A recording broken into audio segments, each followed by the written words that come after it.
नमस्कार अनि सुस्वागतम छ। सदाको जस्तै कुनै न कुनै नयाँ विषयवस्तुका साथ उपस्थित हुने आज पनि नयाँ विषयवस्तुका साथ उपस्थित भइसकेको छु। आज पनि मैले चाहिँ उपन्यास तपाईँहरूमाझ पस्किने जमर्को गर्नेछु। राइटर हुनुहुन्छ चन्द्रप्रकाश बानिया। उहाँको यो पुस्तकले मदन पुरस्कार पाएको छ, जुन पुस्तकको शीर्षक रहेको छ महारानी। सकभर यो मदन पुरस्कार भन्दा बित्तिकै प्रायः जसोहरूले चाहिँ थाहा पाइसक्नु भएको हुन्छ र त्यो विषय वस्तुप्रति चाहिँ अवगत भइसक्नु भएको हुन्छ। तर त्यसका साथसाथै पनि के हुन्छ भने समयका बावजुद चाहिँ कसैलाई चाहिँ एकदमै इन्ट्रेस्ट भएर पनि त्यो समयको व्यवस्थापनको कमीले गर्दा सुन्न भ्याउनु भएको हुँदैन या पढ्न पाउनु भएको हुँदैन, या त्यो त्यस किताबले दिन खोजेको चाहिँ सन्देश आफूमा चाहिँ अनुकरण गर्न पाउनु भएको हुँदैन। त्यसैको मध्यनजर गर्दै मैले चाहिँ किताबलाई चाहिँ पस्किने जमर्को गर्दैछु। उहाँको पहिले सुरुमा चाहिँ आधारभूमि चाहिँ भनेर भनेको छ, त्यहाँ चाहिँ म पस्किन जाँदैछु। साथमा उहाँप्रति चाहिँ म एकदमै आभारी छु, किनभने उहाँ सम्माननीय व्यक्तित्व हुनुहुन्छ, आदरणीय व्यक्तित्व हुनुहुन्छ र कृतज्ञता अर्पण पनि गर्न चाहन्छु। अब चाहिँ म आधारभूमिलाई चाहिँ पस्किन गइरहेको छु। काली गण्डकी र म्याग्दी नदीको सङ्गममा बसेको बेनी बजारको पश्चिम खण्डमा अवस्थित कुरिला खर्क, त्यही खर्कमा स्थापित महारानी स्थान।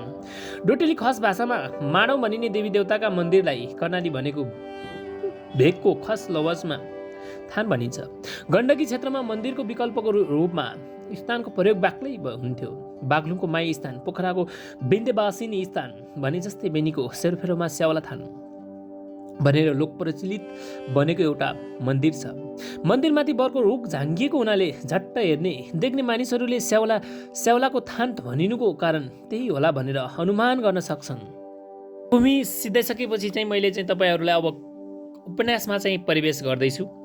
कृपया मैले एउटा हजुरहरूलाई रिकलिङ गर्न चाहेँ, त्यो के हो भने हजुरले समयको व्यवस्थापन गरी यसलाई चाहिँ सुन्ने र केही लिने प्रयास गर्नुहोला, जसको माध्यमले चाहिँ तपाईँको मस्तिष्क उजागर होस्, उब्कियोस्, कुनै नयाँ नयाँ सृजनात्मक कार्यहरूमा चाहिँ निरत हुन सकोस् भन्दै म भाग 1बाट चाहिँ सुरुवात गर्दछु, सूत्रपात गर्न लागिरहेको छु। रवन गराउने तपाईँहरूलाई जमर्को गर्नेछु। मध्यमङ्सिर बाली नाली उकर्ने, नल पराल थन्काउने बेला, वर्षा ऋतुमा छरिएको मानवमुठीको प्रतिफल मनमुरीमा सोहोर्ने समय। मौसम पनि उग्रेकै होइन, आकाशले घुम्टो छोडेकै छैन। बादलको कामिलाबाट आकाश आच्छादित भएको, अनुहारको उज्यालो भने धरतीको गायब भएको छ। रिसाएका हुन् कि सुर्ताएका हुन्, दिनहरू खुसी देखेकै छैनन्। यो महिनाभर धरती हाँसेकै छैन। हप्तादेखि सूर्यको किरणको न्यानो स्पर्शबाट पृथ्वी वञ्चित भएको छ। त्यसैले पो धरती माताले मुस्काउन बिर्सेकी हुन् कि निरन्तरको धामोल धुमुलले धित मर्ने गरी घामको राप लिने अवसरबाट मानिसहरू वञ्चित भएका छन्। घामको न्यानो दुर्लभ बनेको छ। औलतिरको बाली नाली उतै भित्राउने गरी बेनी झर्ने पर्वत दरबारको चलन हो। ग्रह नक्षत्रहरूको गति पनि अचम्मको हुन्छ। कहिले राहु वक्र भइदिन्छ, कहिले शुक्र अन्ध। बाली भित्राउने विलम्ब भइसक्यो। ज्योतिषीले पाइतो सार्ने दिन निकाल्नै सकेकै छैनन्। कहिले राजा डोल्ठाना, कहिले राजा बेनी। पर्वतको सेरोफेरोमा यो लोककथन प्रचलित छ। राजमुकाम तलमाथि सार्ने र महाराज धिराज राजपम मल्लले सुरु गरेको चलनले निरन्तरता पाएकै छ। अब त यो अविच्छिन्न परम्परा नै बनिसक्यो। एकै आसनबाट हिमालदेखि बेसीसम्मको प्राकृतिक छटा अवलोकन गर्न सकिने डोल्ठाना स्तर बस्तीका लागि चौपट्टै रमणीय ठाउँ हो भनेर के गर्नु। हिउँका दिनहरू अत्यास लाग्दा हुन्छन्। उसिला दिनहरूले मानिसहरूलाई चिमोर्छन्, थिचोर्छन्, निचोर्छन्, ठिङ्ग्राउँछन्। मानिसहरूले खुलेर चलखेल गर्न सक्दैनन्। ठिले आङ फुकाएर काम गर्नै दिँदैनन्। बिहानदेखि बेलुकासम्म एकनासले चल्ने हिमाली सिरिटोले सेकेको सेकै गरिदिन्छ। उत्तर पूर्वी दिशाभर लाम लागेर उभिएका हिमचुचराहरूतिर फर्किएर उभिएको यो डाँडो हिमाल जस्तै चिसो छ। हरेक वर्ष जाडो यामभरि बेनीको न्यानोमा रमाउने भनी लागेका दरबारीहरू यतिखेर बसाइ झर्ने दिन पर्खेर बसेका छन्। मङ्सिरको तेस्रो साताको आखिरी दिन ज्योतिषीको रोजाइमा परेको छ। खास गरेर दरबारिया ज्योतिषी पौडेलवंशी जलाहारी भनेर लोकपरिचित चामो पाध्यको आज्ञा बिना दरबारले हलचल समेत गर्दैन। यात्रा होस् वा शुभ कार्य सुरु गर्ने आँट नै गर्न सक्दैन, गर्ने चलन नै छैन। 2 सातापछि बल्ल दिन खुल्ने लक्षण छ। बिहानदेखि हिमाल खुलेर हाँसिरहेको छ। ढोलठानाबाट एकै नजरमा दृष्टिगोचर हुने 12-14वटा हिमचुचुराहरूमा कहीँ कतै बादलको सानो टुक्रा समेत देखिएको छैन। आकाश निष्कलङ्क देखेर हिमाल पनि फुरुङ्ग परेको छ। 32 दन्त देखाएर मुस्कुराइरहेको छ। युद्ध मैदानमा उत्रिएको योद्धाले झै बिहानदेखि छाती खोलेर उभिएको छ। नित्यकर्म निवृत्तपछि महाराज घनश्याम दरबारको पूर्वी पटाङ्गिनीमा उत्तरभिमुख भएर टोलाइरहेका छन्। महिनाभरको पट्यार लाग्दो प्रतीक्षापछिको दुर्लभ र मनमोहक प्राकृतिक सौन्दर्य निहारमा निमग्न छन् सायद। बिहानदेखि निर्वस्त्र भएर आँखा अगाडि उभिएको हिमचुलीहरूले नयाँ नौलो दुलैको चन्द्रवदनले झै महाराजलाई आकर्षित गरिरहेको हो कि जस्तो अनुमान हुन्छ। निनिर्मेष उनका आँखाहरू हिमचुलीमा गडेका छन्। महाराजका नयनहरू हिमाली सौन्दर्यको चुम्बकीय मोहनीतिर तानिएका छन्। दृष्टि मात्र होइन, मन पनि लपक्कै हिमालसँग टाँसिएको छ। पटाङ्गिनीमा महाराजको सवारी हुँदा हिमश्रृङ्खला शुद्ध दूतले नुहाएको स्फटिक देवमूर्ति जस्तै देखिन्थ्यो। जन्मिँदै कलङ्क जस्तो बनेर टाँसिएका काला बिहाहरूबाट भर्खरै मुक्त पाएको कपासको थुप्रो जस्तो लाग्दथ्यो। जन्ती झैँ लहरी बसेका श्वेतमधारी जैन तीर्थङ्करहरूको लामको जलको दिन थियो। भतिरखाना धोतीपाटा कसेर लामबद्ध ब्रह्माण्ड देवताहरूको लस्कर जस्तो देखिएको छ। एकैछिनपछि भने सूर्यको प्रथम स्पर्शबाट लजाएको हिमाल लालिमायुक्त देखिनेछ। स्वर्ण बदनी बालामा रूपान्तरित हुनेछ। घाम छिप्पिँदै जाँदा काज चाहिँ टल्किन थाल्नेछ। सायद प्रकृतिको त्यही द्रुत रूपान्तरणको मनोरम दृश्य निहार्न पाइने स्वर्णिम पलहरूको प्रतीक्षा गर्दैछन् महाराज। हेर्दै पूर्वमा रश्मि तरङ्गहरू लहराउन थाले। सिङ्गो हिमश्रृङ्खला स्वर्णमय देखिन थाल्यो। हिमालसँग कुम जोडेर उभिए जस्तो देखिने लेकाली चुचुराहरू अन्धकारमा हराउन थाले। आछन्न कालीमा वास्तविक भने होइन, दृष्ट भावमा पनि होइन। तेजिलो हिमश्रृङ्खलाबाट दृष्टि ज्योति खिचिनाले अरू कुरा देख्ने आँखाको शक्ति क्षीण भएको मात्र हो।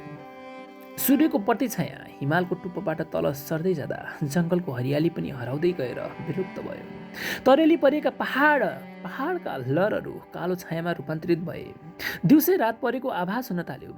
अलिकता घाम नछिपिँदासम्म त्यस्तै हुन्छ। सूर्यका किरणहरूले हिमालबाट तल झर्दै आएर प्रेमपूर्वक सुमसुमाउन थालेपछि बल्ल प्राकृतिक हरियाली बिउजन्छ। तल आँगनमा सामल तुमलको भारीतारी मिलाउने कामदारहरूको हल्लीखल्लीले महाराजको ध्यान विकेन्द्रित हुन्छ। आसनीबाट उठेर कटबार छेउ उभिन्छन् र तलतिर निहार्छन्। भरियाहरूले हात सँगसँगै मुख पनि चलाइरहेका छन्। प्रकृतिसँग खेलवाड गर्दै हुर्केका मानिसहरूको स्वभाव फरासिलो हुन्छ। मानिसहरू बाचाल हुन्छन्, उन्मुक्त हाँसो हाँस्छन्। ओल्लो पल्लो डाँडाको चुचुरोमा उभिएर जुहारी खेल्ने अभ्यासले आवश्यकताभन्दा ठुलो स्वरमा बोल्ने बानी परिसकेको हुन्छ। त्यसैले दरबरिया अधब बिर्सेर भरियाहरू मच्ची कफिँदै थिए। टहका मारेर हाँसिरहेका थिए।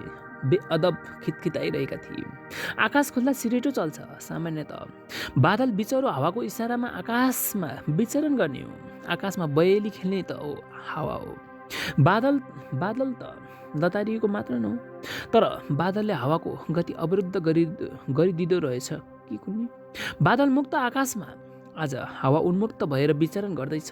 मानिसका बलिष्ठ शरीरभित्रका अनन्त डीहरूमा समेत तीखो सियो। भाग 2।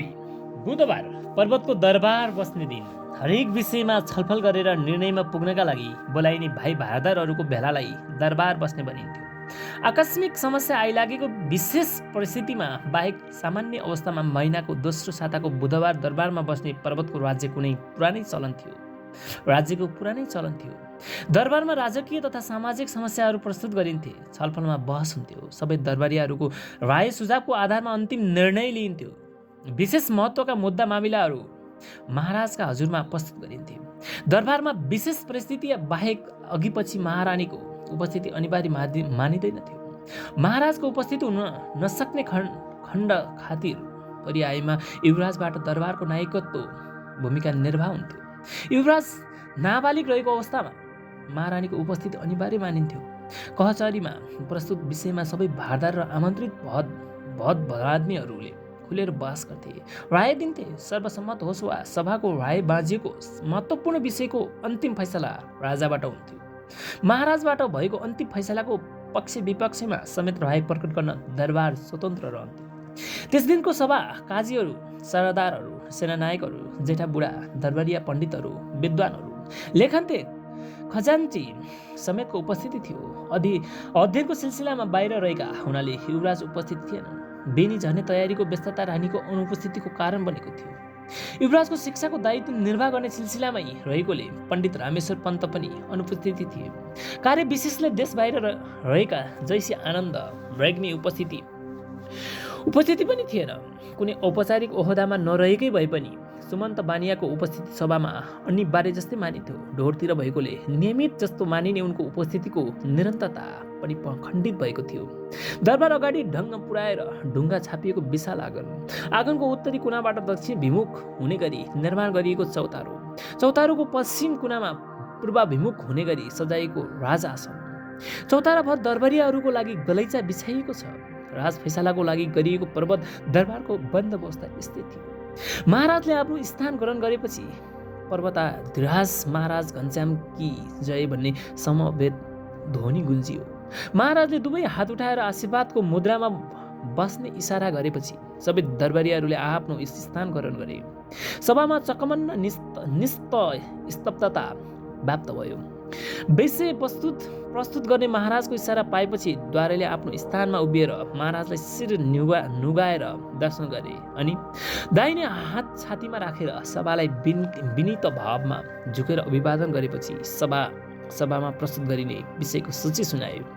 दरबारसँग सम्बन्धित मामलाहरू, जागिरबाट आउने पूर्तिहरूको हिसाब किताब पछि आजको सभामा प्रस्तुत हुने मुख्य विषयमा द्वारेले प्रवेश गरे।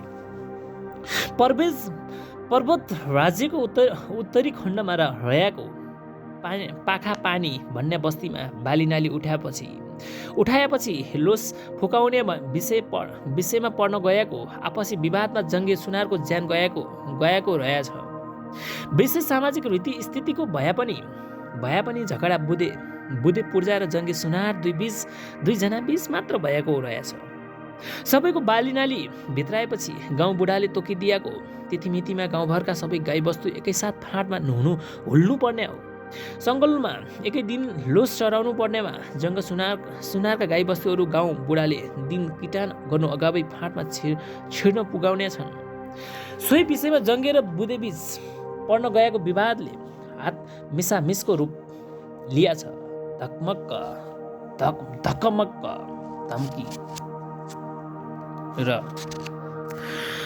धम्की हानाहान भएछ।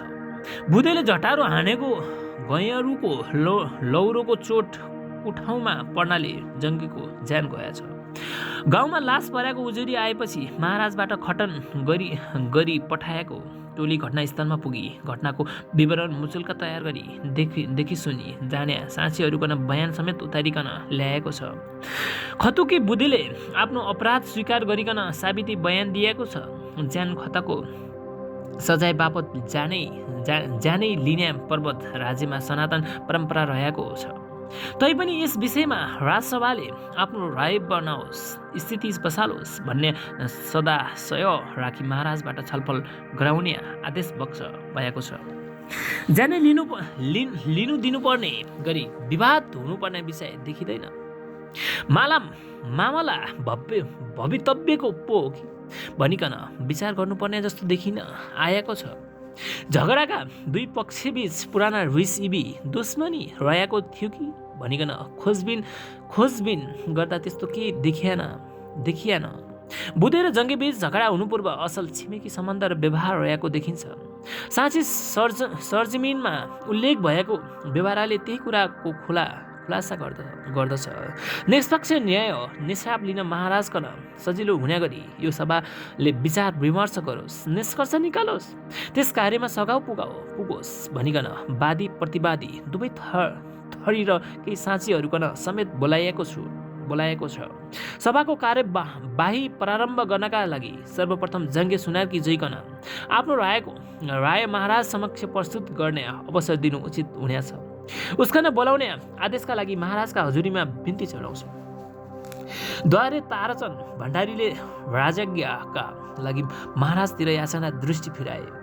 महाराजबाट उपस्थित गराउने इसारामै अनुमति मिल्यो। गौमती सुनारलाई दरबार सामु बोलाइयो। गद्दी चौतारोभन्दा तलै दरबारको आँगनमा उभिएर उसले रुँदै बिन्ती गरे, मेरो सर्वस्व लुटियो महाराज। 3-3वटा साना भण्ट्याङ भोटे छन्। गरुड छ, घरगोठ, खेतीबाली र आरन थाम्ने एक्लो मर्द नरहेपछि चारजनाको ज्यान कसरी पाल्ने हो? मेरो आँखा सामुन्य बुधेले मेरो कसमको ज्यान लिएको छ। मेरो आँखा सामुन्य बुधेले मेरो कसमको ज्यान लिएको। गाई बस्तुको नाममा एउटा गाई र 2वटा पहाडी जानी लोसमा हुल्याएको होइन। गोठ भकारो सफा गर्ने काममा सजिलो होला भनिकन दाम्लो फोइदिएको कुन सडकको फाटमा पुगी भएछन्। देख्न साथ खेदाएर धपाउन गएको मेरो कसमको ज्यान बुधेले लिएको। मेरो ताकतले भेट्ने भइदिया भए उतिखेर मै आफै ज्यानको बदला ज्यानै लिसाखुम गर्ने थिएँ। पर्याको बेहोर्दी हुँ। कमाउने खुवाउने मानिसको ज्यान नरहेपछि मेरो लालाबालाको चिलबिल हुने भयो। सहारा र न्यायको लागि आशा गर्ने दरबारसँग हो। न्यायका लागि भलादमी समक्ष पुकारा गर्ने हो। लोग्ने मर्नाले मकन पनि नछोड्ला। चिलचिला लालाबाला नि नबन्ला। मान्छेको ज्यान गयो भने भन्दा काल पल्केला कि भन्ने डर ठुलो हुन गयो महाराज। जस्ताकन तस्तै सजाय भएको देख्न न्याय पाए जस्तो लाग्ने थियो। मेरो लोग्नेको हत्या गर्नेको उसै गरी लास पर्याको देख्न पाऊँ। बलेसी धारा आँसु चुहाउँदै गरेकी गौमती थचक्क भुइँमा बसी लडीबुडी खेलेर आलाप पिलाप गर्न थाली। देखि जान्ने साक्षीहरूलाई बकाइयो। सुनि जान्ने साक्षीको बयान पनि लियो। त्यसपछि कत्तुकीलाई आफ्नो कुरा राख्ने अवसर दियो। ज्यान सजाएको कल्पनाले गरुडको छाया परेको सर्प जस्तो भएर ओइलिएको बुधे पूर्जा मुस्किलसँग उठ्यो। थरथर काँप्दै मुन्टो निहुराएर उभियो। धेरै बेरसम्म बोली नै फुटेन। फेरि फर्केर घर जान पाइने हो या होइन, जहाँ छोराछोरी आफन्तको मुख देख्न पाइन्छ कि पाइन्न भन्ने चिन्ताले सुर्तायो। तैपनि सागरमा डुबेकालाई तीर्णको सहारा भने जस्तो मापी पाउने विश्वास नभए पनि झिनो आशा राखेर फिरात गर्यो। खोइ मेरो के राय हुनु र? छैन भनिकन इन्कार्ने ठाउँ छैन। छरछिमेकीले देखेकै छ, दुनियाँले सुनिसकेकै छ। मैले चोट छोडेकै हो। जङ्गेले ज्यान गएकै हो। जङ्गेको ज्यान गएकै हो।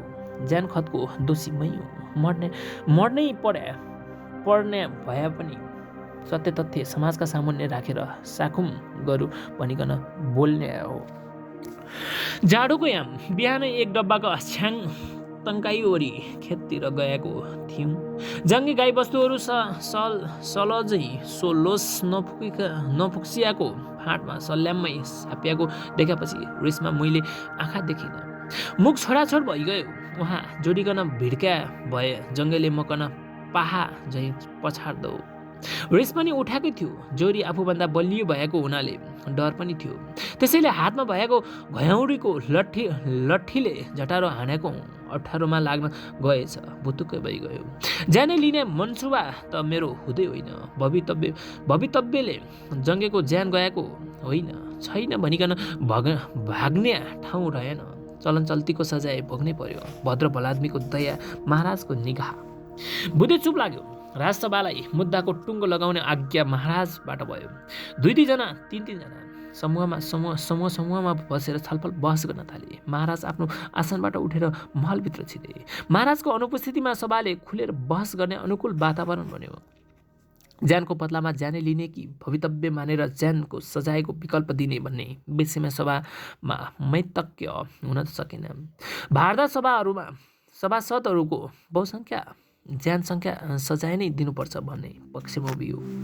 अलिक बेरपछि महाराजको सभाकक्षमा प्रवेश भयो। राजाको स्वागतमा सबै सभासदहरू उभिए। महाराज शान्त मुद्रामा उचो राज आसनमा विराजमान भए। गद्दी ग्रहण गरेपछि के निष्कर्ष निस्क्यो भने आशयले महाराजको नजर द्वारेमाथि पर्यो। विषय जाहेर गर्ने मौन आदेश बुझेर द्वारेले संक्षेपमा सभाको राय सुनाए। ज्यानै लिने मनसायले घटना भएको होइन भनिकन बुधेले जाहेर गरेको छ तापनि आफूले हानेको झटारोको परिणाम जस्तो पनि हुन सक्ने कुराको जानकारी उसकन थिएन भन्ने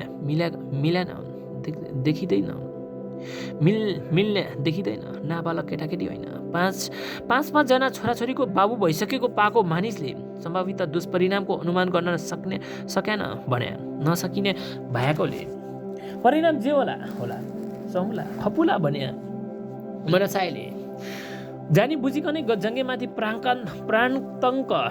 प्राणतङ्क प्रहार गरेको हो भन्ने निष्कर्षमा आजको दरबार पुगेको हुनाले बुधे ज्यान सजाय भागी ठहर छ। उसकन कस्तो मृत्यु दिने भन्ने कुराको अन्तिम फैसला महाराजबाटै होस् भन्ने सभाको राय महाराजका हजुरमा बिन्ती चढाउँछु। राय सुनाएर द्वारे बुढा ताराचन्द भण्डारी चुप्प लागे। यतिन्जेल उभिएर सभाको कुरा सुनिरहेको बुधे थचक्क भुइँमा बस्यो। उसका दुवै हातहरू पछिल्तिर फर्काएर बाँधिएका थिए। चाहेर पनि हत्केलाको मुख छोपेर रुने अवसर पाएन। घुँडा टेकेर टाउको झुकायो र काली म्याग्दी झै आँसुका धारा बगाउन थाल्यो। महाराज घनश्याम चिउँडोमा हात राखेर निकै बेर ध्यानमग्न मुद्रामा विचारमग्न रहे। अलिक बेर पछि बिस्तारै टाउको उठाए। सम्भको विहङ्गमन निरीक्षण गरे। सभा शान्त थियो। गौमती पनि मूर्ति समान भएर फैसलाको प्रतीक्षामा थिए। बुधेको रुवाई थामिएको थियो। महाराजले सभाको उपस्थिति भरि भिर मुनिका लोहासुर विश्वकर्मातिर हेरेर मुख खोले। बुधेकन कस्तो सजाय दिनु उपयुक्त होला जस्तो लाग्छ तिमीकन? महाराजबाट आफूलाई महत्त्व दिएको कुराले फुरुङ्ग परेको लोहासुरले उत्साहित हुँदै जवाब दिए। खतुकीकन ज्यान सजाय दिनै पर्छ महाराज। मैले गौमतीको आफन्त भनिकन सोधेको होइन लोसासुर। यो सभाको सबभन्दा पाका मानिस भएकोले तिम्रो राय मागेको हुँ। साँच्चै तिम्रो राय त्यस्तै हो त? हो महाराज, मैले पनि राज्यको परम्पराको ख्याल गरिकन बिन्ती बिसाएको हुँ। जात सम्बन्ध हेरिकन राय दिएको होइन महाराज। सभाको सबभन्दा पाका उमेरको सदस्य लोहासुरको राय सुनेपछि महाराज थप गम्भीर बने। निकै बेरको आत्मचिन्तनपछि गौमतीतिर हेरेर सोधे, ए गौमती, बुधेकन झुन्डाइ मारौँ कि विष दिकन मारौँ अथवा? भाग 3। प्रतापी नारायण मल्लले 20,000 पर्वत राज्य आफ्ना 3 भाइ छोरा र 2 जना भतिजीहरू बीच अंशबन्डा गरिदिएपछि प्रसिद्ध 24 राज्य 16,000 पर्वतमा खुम्चिएको थियो। राज्यको विभाजन गर्नुको कारण परिवार मोह मात्र थिएन। 24 मध्येको बलियो राज्य पर्वत अझ बलियो हुने गरी किलाबन्दी गर्नु पनि थियो। पर्वत प्रवेशको पूर्वी मुखमा कास्की कान्छा राजकुमार कल्याण मल्ल र दक्षिण पश्चिमी किल्ला कलकोट जेठा राजकुमार जितारी मल्ललाई सुम्पेर चारैतिरबाट सुरक्षित 16,000 पर्वत राज्य आफ्ना मन परेका माइला राजकुमार राज मल्लको अंश भागमा पारेका थिए।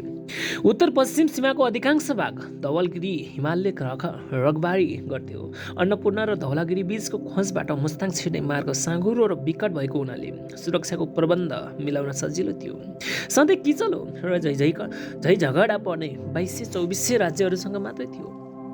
मुस्ताङ अपेक्षाकृत शान्त र कमजोर थियो। मुस्ताङबाट कुनै खतरा निम्तिने सम्भावना थिएन भन्ने कुराको इतिहास उदाहरण थियो। यसरी चारैतिरबाट किलाबन्दी गरिएको पर्वत राज्यको बेनी जस्तो सामरिक दृष्टिले अति नै संवेदनशील स्थानमा पनि निर्धक्क बस्न सकिने परिस्थितिको निर्माण भएको थियो। महाराज घनश्याम सपरिवार हिजै मात्र बेनी झरेका थिए। कुरिला खर्कमा रहेको सानो राजदरबारबाट राजाको निवास र राज्यको काम लिइन्थ्यो। काली र म्याग्दीको सङ्गममा रहेको तिनकुने बगरमा हिउँदभर मन्डी लाग्थ्यो। बोट मधेसका व्यापारीहरूले अस्थायी बास बनाएर व्यवसाय गर्ने गर्थे। भाइ भारदारहरूलाई अर्को महिनाको दोस्रो हप्तासम्म बिदा दिएको हुनाले महाराज फुर्सदमा थिए। दरबार शून्य थियो। वरिपरि गाउँ बस्ती थिएन। सुरक्षामा तैनात लडाकुहरू, नोकर चाकर, सुसारे, भान्से र राज परिवारका सदस्यहरू मात्र दरबार परिसरमा थिए। दिन घर्कनै लाग्दा सुमन्त आइपुगेको जाहेरी राजा समक्ष आयो। चरीचरणको समस्या सल्टाउन ढोरपाटनतिर गएका सुमन्तको आगमनले राजामा स्वाभाविक उत्सुकता जगायो। ताकम क्षेत्र बासिन्दाहरूका गाईबस्तु, भैँसी, घोडा, भेडा, बाख्रा, रुखमेली र गलगोटेहरूकाबाट लागिएको सूचना असोज महिनामै आएको थियो। बर्खा याममा पश्चिम पर्वतका गाउँकोटहरू, वस्तुभाउहरू ढोरको बुकीमा छोडिदिने र हिउँदमा लागेपछि गाउँमा फर्काउने चलन पुरानै थियो। पर्वतबाट छुट्टिएर अर्नाकोट, सर्पकोट र गलकोट समेतको एउटै अलग्गै राज्य बनेपछि पुरानो अर्नाकोट अन्तर्गतको ढोर पनि गलकोटकै हिस्सामा पर्न गएको थियो। ढोर उपत्यकाको पश्चिम उत्तर खण्डतिर पहिलेदेखि नै रुकुमको चरीचरण थियो। सदियौँदेखि रुकुम, गलकोट र पर्वतले सलगोममा चरीचरणको उपभोग गर्दै आएको परम्परा भए पनि यसपटक रुकुम र गलकोटको पर्वतका वस्तुभाउ र गोठालाहरूलाई लगारेछन्। गलकोटकोहरू समेत नष्ट गरिदिएछन्। भदौमै वस्तुभाउहरू गाउँ फर्काउनु परेकाले तकमेलीहरू ठुलो समस्यामा परेका रहेछन्। वस्तुभाउ धान्न मुस्किल पर्यो भने प्रजाको गुनासो आएको हुनाले रुकुम र गलकोटसँग पत्रचार गरिएको थियो। कूटनैतिक प्रयासको प्रतिफल तीनवटै पक्ष विवादित क्षेत्रमा बसेर समस्या समाधान गर्ने समझदारी बनेको थियो। त्यसैले पर्वतका तर्फबाट सम्पूर्ण अख्तियारीसहित सुमन्तलाई पठाइएको थियो। ताकम, धारापानी, मुना लगायतका गाउँ बुढा, भद्र भलादमी समेत लिएर डोरमै गई सम्झौता गर्ने जिम्मेवारी उनलाई दिएको थियो। आफ्नो जिम्मेवारी पुरा गरेर फर्केका सुमन्त राजपरिवारको सवारी बेनीमा भइसकेको खबर पाएकोले डोरबाट सोझै बेनी आइपुगेका थिए। भित्र बोलाउनु भन्ने महाराजको आदेश लिएर सुरक्षा अधिकारी बाहिरिएको क्षणभरमै सुमन्त दरबारमा भित्रिए। गोरो बदन, उन्नत ललाट, चम्किला आँखा, बलिष्ठ शारीरिक बनावटका एउटा खाइलाग्दो युवक। सुमन्तले महारानी र बालक राजकुमारहरू सबै पालो अदबसाथ झुकेर अभिवादन गरे। महाराजबाट आफ्नो समुन्नीको आसीनमा बस्ने इसारा मिल्यो। बैठक कोठाभित्रै खोलिरहेका बाल राजकुमारलाई आँगनतिर जान अराइयो। त्यसपछि महाराजबाट आज्ञा भयो। कुशलै त छौ नि सुमन्त? महाराजको पुण्य प्रतापले यो सेवक सुस्त, स्वस्थ,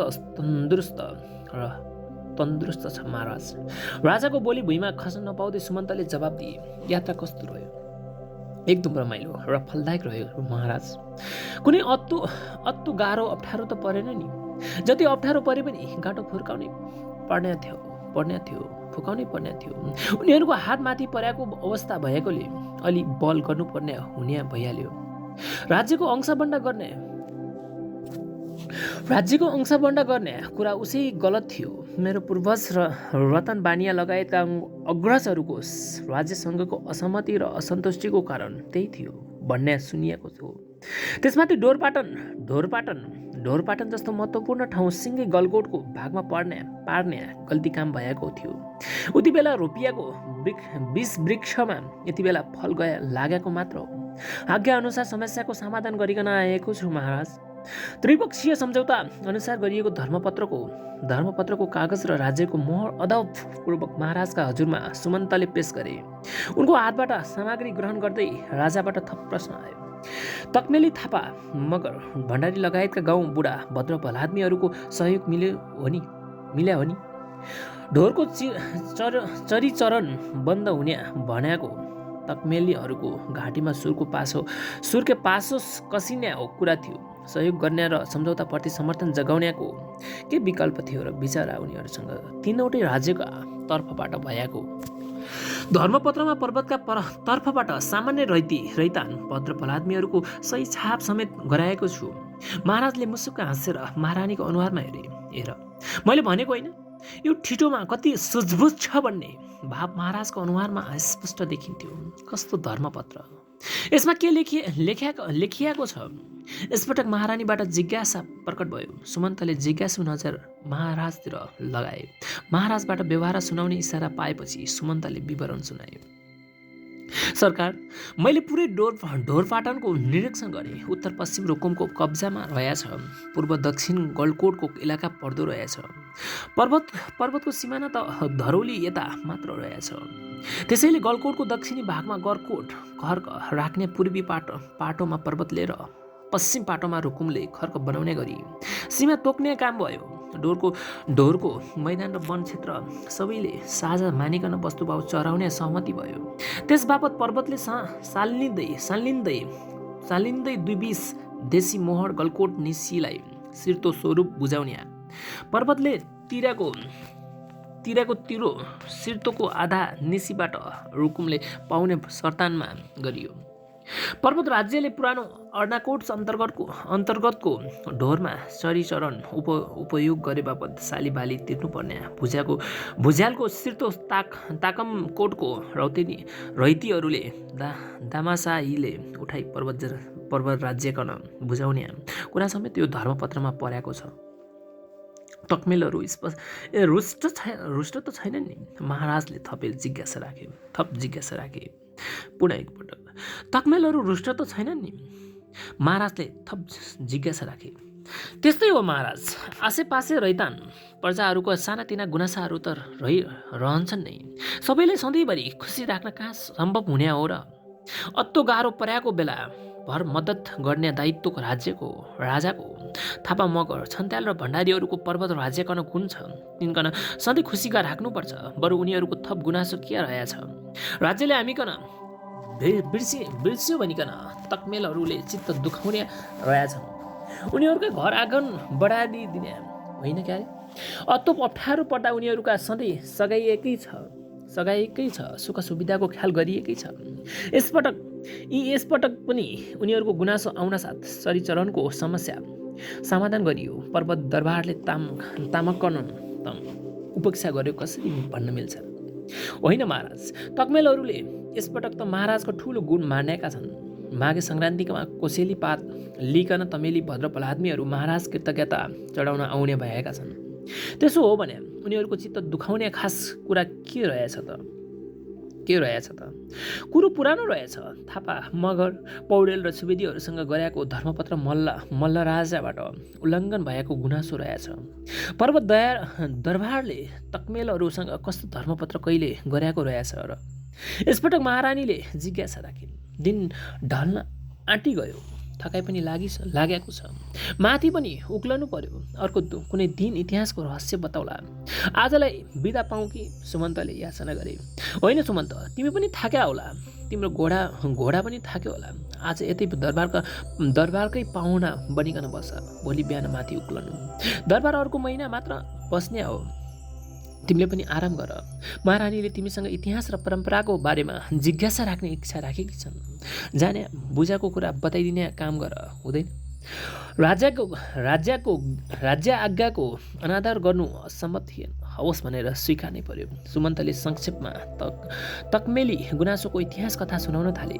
2224 राज्यहरू निर्माण हुनुभन्दा अगाडि सर्पकोट र अर्नाकोटको निसिस नामको एउटा सानो राज्य रहेछ। महाराजका पूर्वज शाही आनन्द बमले। भाग 4।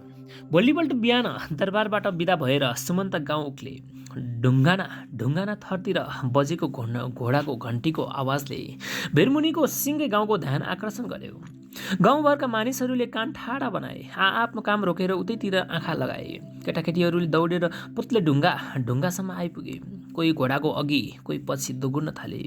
बाल स्वागतको नौलो शैलीले सुमन्तलाई मक्ख बनायो। सुमन्तको ढोर अभियानको उद्देश्यको सम्बन्धमा गाउँ जानकार थियो। उनको व्यवहार कुशलताबाट पनि गाउँ परिचित थियो। त्यसैले सफलता असफलताको प्रश्न कसैको मनमा उठेन। सफल राजकीय जिम्मेवारीतिर उनले बढ्दै गरेका पाइलाहरूप्रतिको गाउँको भरोसा थियो। गौरव मान्थ्यो। सिङ्गो गाउँले उनलाई आदर्श मान्न थालिसकेको थियो। संयोगवश विशेष सरसल्लाहका लागि त्यही दिन गाउँले भेला बोलाइएको रहेछ। हिजै बेलुका कटवालेले कर्नाल फुकेर जङ्गी घोक लागेको हालेको रहेछ। उनताका सञ्चार सम्प्रेषणको एकमात्र साधन मान्छे दौडाउनु हुन्थ्यो। गाउँ भेलाको खबर सुमन्तसम्म पुर्याउने समय थिएन। गाउँघरका ससाना समस्याको समाधानका निमित्त आयोजित हुने भेला छलफलहरूमा युवा सुमन्तको रायले महत्त्वपूर्ण स्थान पाउन थालेको थियो। यसपटक भने महिनाभर अल्मलिने गरी ढोरपाटनतिर गएका हुनाले उनको अनुपस्थितिमै गाउँले भद्रभद्रादमी बुढापाकाहरूले विशेष निर्णय लिनुपर्ने भएको थियो। सँगैवश सुमन्त पनि टुप्लुक्क आइपुगेको हुनाले गाउँ बुढाहरूले राहतको अनुभूति गरेका थिए। आकस्मिक रूपमा उपस्थित भएको सामाजिक जिम्मेवारीको बोझ आधा हलुङ्गो भएको महसुस गरेका थिए। गाउँभरकै खानपिन समाप्त भयो। महिला केटाकेटी र तरुणी तन्नेरीहरू आफ्ना धन्दामा लागे। कटवालैले जङ्गे घोक हालेको हुनाले घरमुलीहरूको उपस्थिति सिमको शोरमा हुने भएको थियो। गर्मीको बेलामा साउने पानीको वरिपरि ठुल्ठुला आँप र काफलका रुखमुनिका चौतारी छपनीहरूमा भेला हुने परम्परा थियो। मङ्सिरको आखिरी हप्ता चिसो बढेको थियो। घाम प्यारो लाग्न थालिसकेको थियो। त्यसैले सिमको लोकपरिचित स्वामीको रूपन्दा माथितिर पानी धाराको छेउको नाङ्गो चौतारीमा मानिसहरू जम्मा हुँदै थिए। सिङ्गो गाउँ सिमको बाँझोमा उल्टिएको थियो भन्दा फरक पर्दैन थियो। केटाकेटी र बुढाहरू प्राय गाई भैँसी चराउन सधैँ उपस्थित हुन्थे। आज भने कामकाजी मानिसहरूको समेत उपस्थिति थियो। नुहाई धुवाई सकेर सुमन्त पनि सभामा उपस्थित भए। खरेका कीर्तिमान घरती बुढा र कुमाली डिडी हिँका सन्तु कुमाल समेत उपस्थित भएपछि आउनुपर्ने मानिस कोही बाँकी रहेनन्। गाउँलेहरू सबैको उपस्थिति भइसकेपछि गाउँ बुढा मरिञ्जन बानियाले कुराको थालनी गरे। छोरीको जात अर्काको घर पठाउनै पर्ने नास हो। जगतको चलन यस्तै छ। छोरी हुर्किँदै जाँदा बाबुआमाको चिन्ता बढ्दै जान्छ। असल कुटुम्बको खोजी सुरु हुन्छ। माग्न कोही आएन भने पनि कुटुम्ब खोजेरै छोरीको जिम्मा लगाउनु पर्ने परम्परा छ। तल्ला गरे काइलाकी ठुली छोरीको लागि कास्की कोटबाट कलिलो आएछ।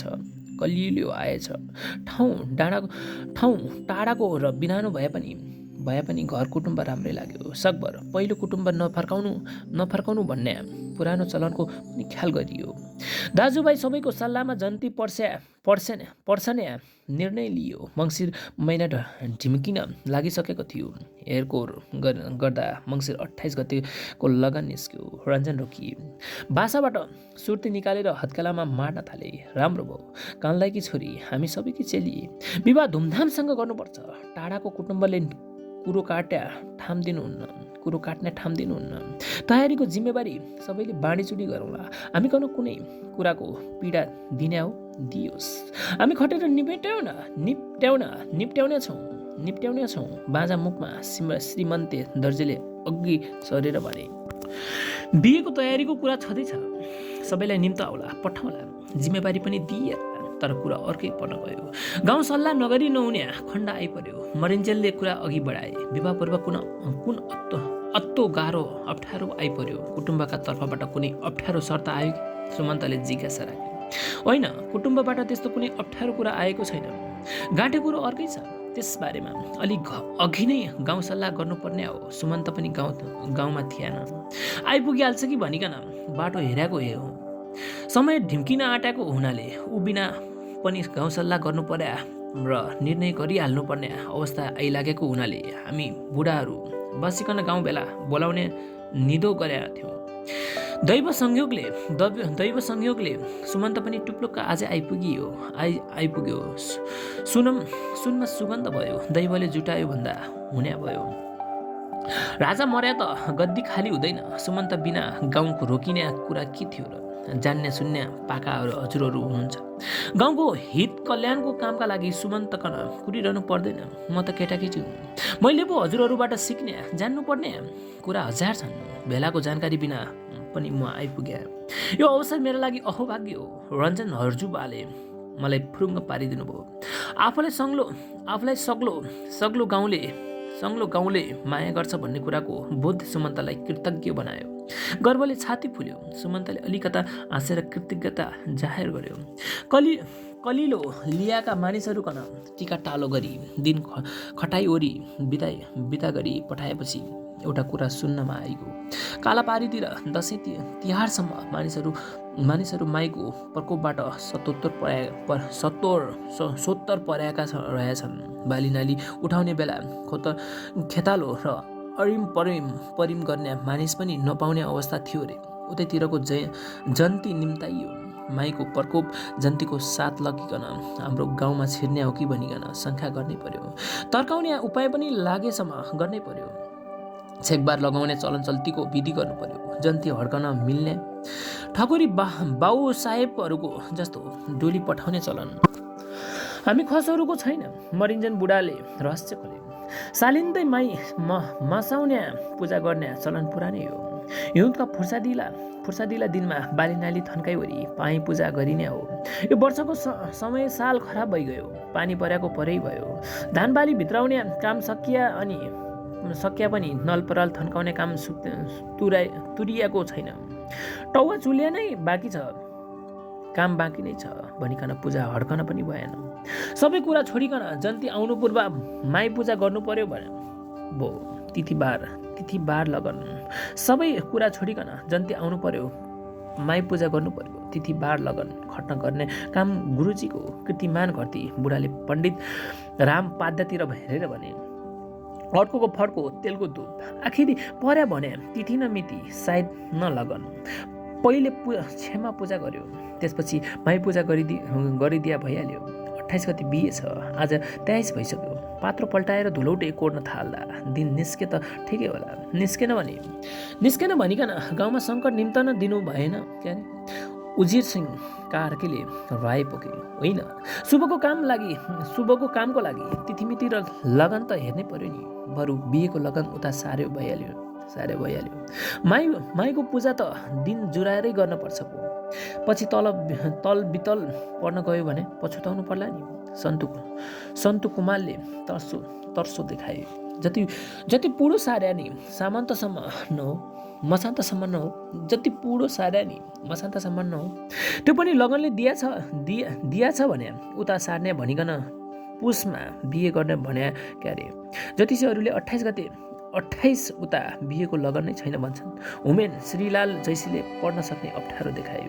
माई पूजा कामको फुर्सदमा गरिने हो। खेतीबालीको काम हलुका भएपछि पूजा दिने परम्परा छ। अर्सदो पैदा पर्दा वैशाख जेठमा गरिएकै हो। यसपटक अलि अप्ठ्यारो पर्न गयो। बिहेको दिन किटान गर्नु पूर्व हल्ला सुन्न पाएको भए पनि बिहे पुरो सार्न सकिने थियो। माघको दिन खटाउँदा पनि हुने थियो। पहिले खबर भएन। टिकाटालो सकिवरी कुटुम्बकन बिदा गरेपछि भुसिलो कुरा सुनियो। तल बितल पर्दा बित्तास पर्न सक्ने कुरा सुनिसकेपछि कानमा तेल हाली बस्न पनि भएन। गाउँ सल्लाह त गर्नै पर्यो। माई पूजा गर्ने हो कि होइन, हो कि नै, अथवा बिहेको लगन सार्ने कि मरिन्जेलसम्म मरिन्जनले व्यवस्था पोखे। निकै बेर छलफल चल्यो। सबै गाउँलेहरूले आफ्नै तर्क सुझावहरू प्रस्तुत गरे। बोल्नेहरूले बोले, नबोल्नेहरूले पनि आफूलाई चित्त परेको कुरा सही थापे। आखिर सबैले सुमन्तको मुखमा हेरे। गाउँलेहरूको आशय बुझेको सुमन्तले पण्डितलाई सोधे, पण्डित माई पूजा पुसमा गर्न हुने हो कि होइन, हो कि नै? हरेला पछिको कोल भन्या जस्तो मङ्सिरमा बिहेको कुरा छिनिएको छ। माईबाट बिटुलियाको गाउँबाट जन्ती आउने भया भनिकन पो आत्तिनु पर्याको। ढिम्कियाको समयले अत्याएको पुसमा पूजा गर्न हुने भए पो के गर्नु? उसो त पुसमा माईको पूजा गर्ने चलन पनि छैन। चलन भनेको त बरु समयको आवश्यकता हेरिकन बसालिएको परम्परा हुन्। हामीले साउन, कार्तिक, पुस र चैतमा विवाह गर्न हुँदैन भन्छौँ। कैयौँ ठाउँतिर चैत पुस महिनामा पनि विवाह गर्ने चलन हुन्छ भन्छन्। चैत गर्न त झन् रामको महिना भनिकन शुभ मान्दा रहेछन्। पण्डित राम पाध्यायले जवाब फर्काए, होइन गुरु, मैले हरेला पछि कोल बाउन्ने कुरा गर्न खोज्या होइन है। हुने हो कि नै भनिकन जान्न खोज्या मात्र हो। विवाह माघमा सार्न सकिएला। त्योभन्दा अगाडि त माई पूजा गर्नु पर्यो। गाउँमा नल पराल थन्काउने काम सकिएको रहेनछ। माई पूजा बिना काली पारे जन्ती गाउँमा निम्ताउनु भएन। हाम्रो भाग्यले केही नहोला रे त भइहाल्की भनिकन डराउनै पर्यो। त्यसैले माई पूजा सकिकन जन्ती पर्ने भयो। उसै बिहेको लगन पुडो सार्नु पर्ने हो भन्ने माई पूजा पनि फुर्सदका दिनमा गरौँला भन्ने मनसाय हो। पुसमा माई पूजा हुँदैन भन्ने मङ्सिरमै गर्नु पर्यो। माघ महिनाको पहिलो लगनमै जन्ती बोलाउँला हुँदैन र? कहचरी समक्ष सुमन्तले प्रस्ताव राखे। फेरि अर्को पटक कहचरीमा गम्ल्याङ मल्याङ सुरु भयो। सबैले आफ्ना कुरा राख्न थाले। सुन्नेभन्दा बोल्ने मानिसको सङ्ख्या बढी। अव्यवस्थित छलफललाई टुङ्गोमा पुर्याउने आवश्यकता बोध गरेर सुमन्त बसेको ठाउँबाट जुरुक्क उठे। सुमन्त उभिएपछि सबैका आँखा उनमा परे। सबै मुखहरू बन्द भए। बिहेको लगन माघमा सार्दा कुनै अप्ठ्यारो पर्छ र काहीँला बा? तल्ला रे काइँलातिर हेरेर सुमन्तले सोधे। अप्ठ्यारो त के हुनु? बिहेको लगन तोकियो। कुटुम्बका घरमा बिहेका सामल तुमल जोडजाम भइसक्या होलान्। बिहे सार्ने न्यु केलाई बनाउनु? तिम्रा जन्तीले माई बोकी ल्याउन छन् भन्न मिलेन। तल्ला गएर काइला बुढाले अप्ठ्यारो देखाए। त्यसको चिन्ता काइला बाले लिनै परेन। विवाह रोकी पठाउन पर्ने कारण जे देखा पनि हुन्छ। असल कामको लागि झुटो बोल्या नि पाप लाग्दैन। गाउँले महामारीबाट जोगाउने कुरो हो। कुटुम्ब कहाँ कस्तो समाचार पठाउनै पर्छ भन्ने जिम्मा मेरो भयो। म आजै चिठी लेखी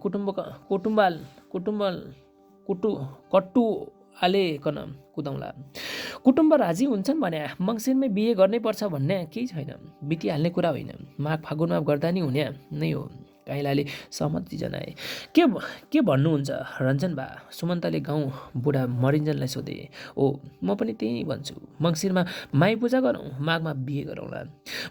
गाउँ बुढा मरिन्जनको सहमतिपछि सल्लाह टुङ्गियो। गाउँ कहचरी उठ्यो।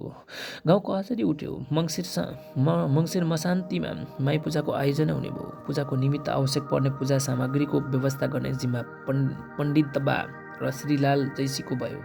बलिका लागि चाहिने च्वाचेको जिम्मा ल्वाहासुरले पाए। श्रीमन्ते दर्जीले ढाङ्गाको बन्दोबस्त गर्ने भए। बोको खोज्ने जिम्मा बिर्खे माइलाले पायो। कहचरीको काम टुङ्गियो। उतिनीखेर विवाहको लगन सार्नुपर्ने बाध्यता खुलाएर लेखिएको चिठी बोकाएर लिटे कटवाललाई कास्की कोटतिर कुदाइयो। घरको कामबाट फुर्सद लिएका बुढाहरू सुमन्तलाई घेरेर बसे। गाउँलेहरूका मनमा अनेकन खुल्दुली थिए। संसार सुविधा द्रोह भएको जमाना। मानिसहरूको देश प्रदेशका पुराना समाचारहरू गाइनेहरूबाट सुनेर रमाउने बेला। सुमन्त भर्खरै ढोरपाटनको समस्या समाधान गरेर फर्केका हुनाले उनका मुखबाट त्यो कथा सुन्ने इच्छा सबैमा थियो। मौरीले रानीलाई झैँ सुमन्तलाई घेरेका गाउँलेहरूको मनोविज्ञान बुझेका मरिन्जन बुढाले कुरा कोट्टाए। अर्नाकोटहरूले तकमेलका गाईबस्तु घोडाहरू ढोरका बुकीबाट लगारे भन्ने सुनिया थियो। कारण के रहेछ? झगडियाहरू बीच सुलह भयो कि नै? सुमन्तले काँध हालेको समस्या नसल्टिया त कुरै भएन। तैपनि समस्या कहाँ जन्मियो, कसरी सल्टियो सुनौ न केटा। कथा पुरानो मात्र होइन, लामो पनि छ। झन्डै 100 वर्ष अगाडि पर्वत राज्यको अंशबण्डा भएको रहेछ। अंशबण्डा गर्दा जेठा राजकुमारगण सर्पकोट, अर्नाकोट र गलकोटको राज्य मिल्याछ। ढोरपाटन पनि गलकोटे राजाको अंशमा पर्या रहेछ। ढोरपाटन गलकोटको बण्डामा पर्याको भए पनि पर्वतले गाईबस्तु छोड्ने चलन सनातन चलेकै रहेछ। गएको बर्खामा भने गलकोटे र रुकुमकोटे गोठालाहरू मिलिकन पर्वतलाई लगाएछन्। गाई भैँसी घोडा सबै लगारिकन देउराली कटाएछन्। घरगोटहरू नासदिया छन्। गोठालाहरू पनि पिटपाट पार्या छन्। त्यही समस्या समाधानको जिम्मा दरबारबाट मकन बक्स भएको थियो। 3 पक्ष बीच सुलह गराई। धर्मपत्र बाँधिकन समस्या सल्टाउने काममा हजुरहरू सबैको आशीर्वादले सफलता पाए। दरबारबाट पनि स्याबासी पाए। तकमेलीको सम्मान पनि पाए। मेजमानी खाए। दरबारको धेरै चाकडी गर्ने होइन है सुमन्ते।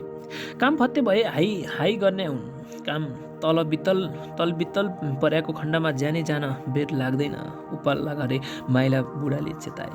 सिंह र दारा हुने जनावर आगो र राजाको भर नपर्नु भन्ने चलन छ। हाम्रा पुर्खाले पर्वत राज्यको कम्ती सेवा गरेका होइनन् रे, पछि राजाबाट बेइमानी भयो भनिकन अनबन पार्याको रे। बानियाहरू दरबार छिर्न छोड्याका कारण त्यही थियो रे। अहिले पनि सुमन्ते राजाकन निकै सघाएको छ। भोटेले नुन रुकिदियो, कुरो मिलाउन सुमन्ते कन पठाइयो। भोटेसँग सुलह गरेर आयो, पायो कि फेरि ढोरमा चरीचरण समस्या पर्दा पनि सुमन्ते कन पठाइयो। काजी सरदारहरूले के अरे, सुमन्त कन राज्यको जिम्मा के छ? कुनै गतिलो पद दिया छैनन्। बिना ज्यालाको खेतालो बनाएको छ पर्वत दरबारले त कन। मरिजन बुढाले इतिहास बखाने, असन्तुष्टि पोखे।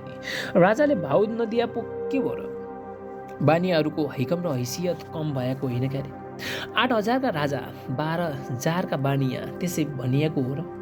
किञ्चित मुस्कुराएर सुमन्तले जवाब फर्काए, होइन, 12,000 का बानिया 8,000 का राजा भनेको के रहेछ? बानिया र राजाको पनि मोलतोल हुन्छ र?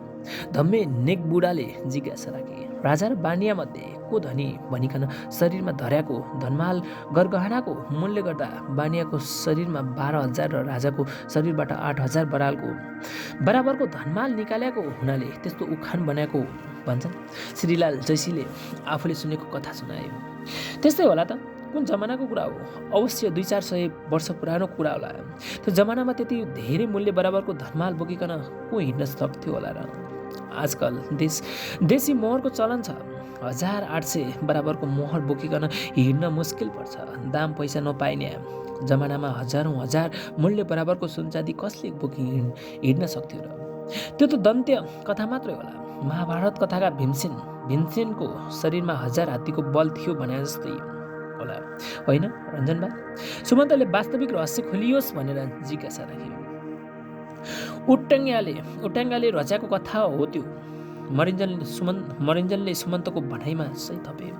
8,000 र 12,000 को कुरा क्या हो त? आवाज नचली पात त हल्लिँदैन भनिन्छ। उखान टोकाको रचना के आधार त थियो होला नि। जलदेवता प्रसन्न भए, थुमा पर्सियो भनियो। सहयोगीहरूले दुईतिरबाट समातेर थङ्ग्रिएको थुमाको गर्दनमा ढल्के पुनले हानेको तरबारको एक चोटले धडमुड अलग भयो।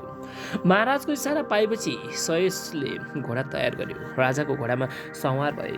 पुरोहित पण्डितले स्वस्ति वाचन गरे। घोडाको लगाम ढल्केले समातेर अघि लागे।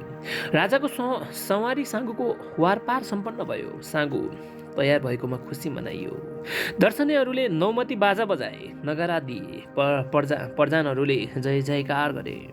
चारैतिर अग्लो पहाडहरूको बेसको खोजमा अवस्थित कोट साँगोको ठाउँ, गहिरो कचौराको पिच जस्तो ठाउँमा नौमतीको बाजाको आवाज 2 गुणा बढी सुनियो।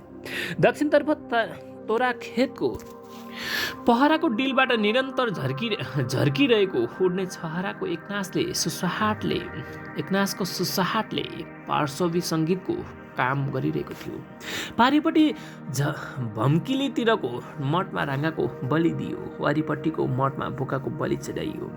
रमाइलो गर्नेहरूले नाचगान गर्न थाले। गाई भैँसीका गोठहरू बेसीमा झरेका हुनाले दुध, दही, घिउको छेलो खेला थियो। भान्सेहरूले खिर, रोटी, अलुवा, तरकारी र अचार चटनीहरू तयार गरिसकेका थिए। राँगाको मासु चल्नेहरूका लागि अलग र नचल्नेहरूका लागि अलग ठाउँमा मासुको विभिन्न परिकार बनाइयो। रुच्ने चल्नेहरूका लागि जौको छ्याङ र कोदोको घरपालाको समेत बन्दोबस्त गरिएको थियो। थाल कचौराको गर्जो टार्नका लागि सियालोको वनबाट झोर्लाका पातहरू टिपेर ल्याइएको थियो। लोग्ने मानिस नहुने घरबाट झारा तिर्न झरेका महिलाहरूको पनि राम्रै उपस्थिति थियो। राजा, भारदार र भद्र भलादमीहरूका लागि भनेर महिलाहरूले झोर्लाका पात दुना टपरी गाँसिसकेका थिए। भोजन तयार भयो। अघिदेखि नौमती बाजाको तालमा नाचगान गरिरहेका मानिसहरू थामिए। सर्वप्रथम राजाको हजुरमा तयार भएको भोजप्रसादको प्रस्तुत गरियो। राजापछि भाइ बहादुर, अङ्गरक्षक, भद्र बलादमी, पण्डित, पुजारीहरूलाई भाग लाग्यो। त्यसपछि महिला र पुरुषहरू सबै लामबद्ध भएर चौरमा बसे। फुर्तिला तन्नेरीहरूले झोर्लाका पातमा पालैसँग भोज्य सामग्री पस्केर वितरण गर्न थाले। खानपिन समाप्त भएपछि राजाको घोडा चढी टुकुडी पुनः बेनीतिर लाग्यो। प्रधानहरूले महाराजको जय जयकार गरे। बेनीतिर हिँड्नु अगाडि राजा घनश्यामले ढल्के पुनलाई आउँदो हप्ताको बुधबार कुरिला खर्कमा बस्ने दरबारमा सामेल हुने निम्तो दिए। राजाको निम्तो पाउँदा पुनः छक्क परे, दङ्ग परे, गर्भानुभूति गरे। भाग 5 मा मङ्सिर महिना ढल्नै लागेको छ। स्वभावतः पुसको जाडोको पेस्की आइपुगेको छ। त्यसमाथि बेनी उसै पनि चिसो ठाउँ हो। बेनीको सतहबाट थोरै माथि उठेको हुनाले कुरिला खर्कमा थप चिसो हुन्छ। दुई हिमाली नदीको चिस्यान बोकेर आउने हावाले कहिलेकाहीँ त ढोल ढाल्नलाई पनि बिउर्साउँछ। दिन खुलेको भए पनि सूर्यनारायण बालककै अवस्थामा हुनाले धरती तातिसकेको थिएन। आज काठे साँगु निर्माण सम्पन्न हुने दिन।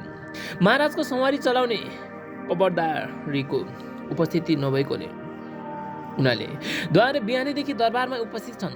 बडा काजीको उपस्थित भइसकेको हुनाले सवारीको लागि बिन्ती चढाउन दरबारभित्र छिरेका द्वारे ताराचन्दले दिस्याली कृष्ण कार्कीलाई राजाको सवारीको बेला भएको सूचना दिए।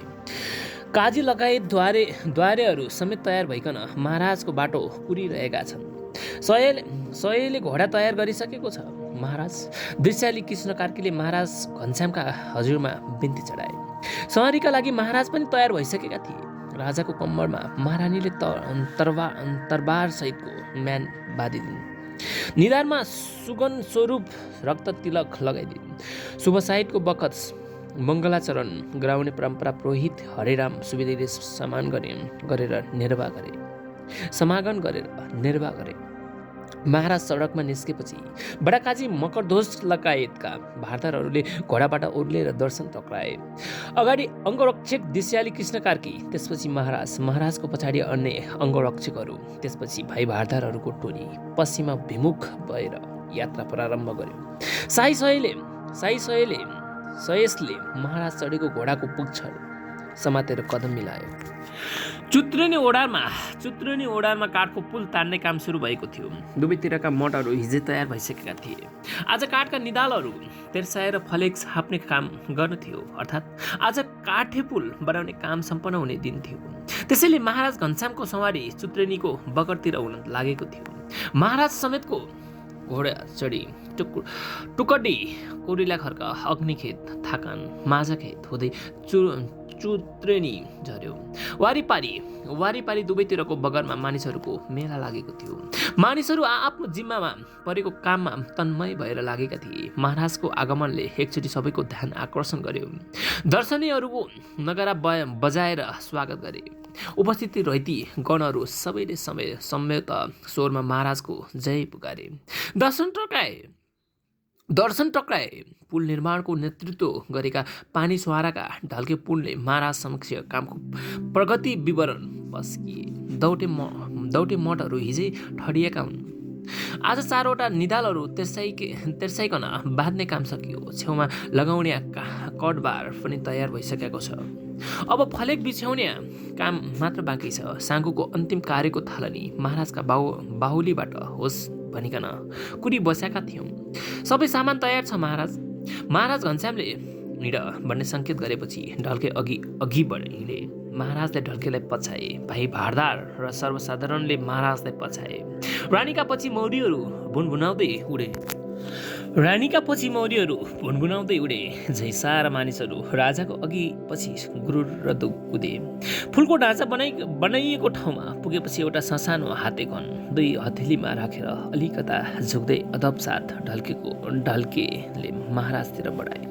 यो टुकटुके लिबक्सियोस् महाराज। स्थानीय आनारमा तयार गरिएको एउटा चारपाटे फलामे किल्ला निधालमाथि तेर्साएको फलेकमाथि कापेको सहारा सोझो हुने गरी ढल्के पुनले समाते। महाराजले 2-3 चोटि हानेपछि किल्ला पुरै